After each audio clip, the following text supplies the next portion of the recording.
Vendredi 21 novembre 2025, chers internautes, bonjour et bienvenue sur la revue des titres des journaux parus ce vendredi. On démarre avec le quotidien Matin Libre. Positionnement des démissionnaires LD, un avenir politique lié au sort du dossier du parti d'opposition. Baromètre législative 2026, positionné dans la 20e circonscription électorale, lui, Koumpemeji, reconnaissant envers Talon et Djogbenou. Positionnement pour les législatives 2026, démissionnaires LD, les masques tombent. Presque tous alignés sur les listes de la mouvance. Liste intégrale des partis UPR et BR. Santé sexuelle en péril, gonorrhée, ce qu'il faut savoir sur la showpiste. On continue avec Adjatien News. Enseignement primaire à Adjawere, le maire Cyril Adegbola et le CCS Brice Okumasum, même combat. Opération spéciale Adja 2026, la DEI dévoile le calendrier de délivrance des passeports par département. Diakwata qui nous propose à sa une législative 2026 au Bénin, la majorité présidentielle en ordre de bataille. La boussole. Positionnement dans la 8e circonscription électorale pendant que le BR se réame, l'UPR s'enlise. Les deux listes de la 8e. Le meilleur quotidien qui nous propose aussi à sa une, à quelques semaines de la Cannes Maroc 2026, un vent d'inquiétude plane autour des guépards du Bénin.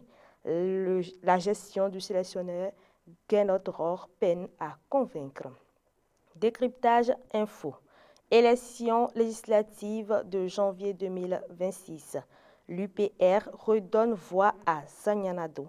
Akhenatonde, l'artisan du renouveau. L'indépendant. Malgré son absence sur la liste des candidats aux prochaines législatives, Badamassi reste fidèle à la vision de Talon et s'engage pour convaincre pour la victoire du BR. L'opinion plurielle qui nous propose à sa une, Assemblée nationale, le gouvernement présente le projet de loi de finances de 2026, un budget en progression de 6,6%. Cotonou, la police innove avec des patrouilles à vélo. La tribune de la capitale, absence du parti Les Démocrates pour les élections locales au Bénin. Un duel sans merci en perspective entre l'UPR et le BR.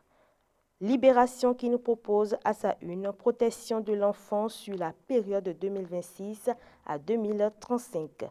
Une nouvelle politique nationale adoptée.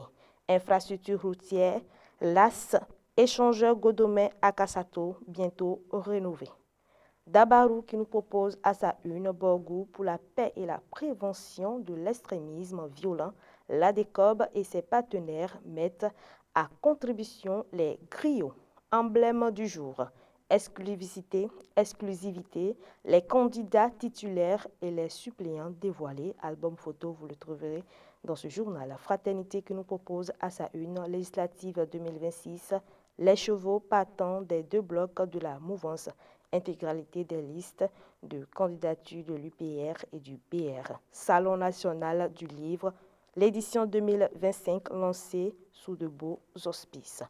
On continue avec le grand matin que nous propose à sa une. Croissance économique en 2025. Le Bénin en tête de l'UEMOA devant le Niger, la Côte d'Ivoire. On revient sur le quotidien Matin Libre pour rappeler les titres à la une. Positionnement des démissionnaires LD, un avenir politique lié au sort du dossier du parti d'opposition, ceci à la page 3. Baromètre, vous le lirez à la page 6 et 7. À la page 2, vous aurez législative 2026, positionné dans la 20e circonscription électorale, lui, Koupemedji, reconnaissant envers Talon et Djogbenou. Toujours à cette même page, positionnement pour les législatives 2026, démissionnaires LD, les masques tombent. Presque tous alignés sur les listes de la mouvance, liste intégrale des partis UPR et BR. À la page 9 du journal, santé sexuelle en péril, gonorrhée, ce qu'il faut savoir sur la chopiste. Et c'est tout pour cette revue des titres. Merci de nous avoir suivis et n'oubliez pas de vous procurer votre journal Matin Libre pour vous informer.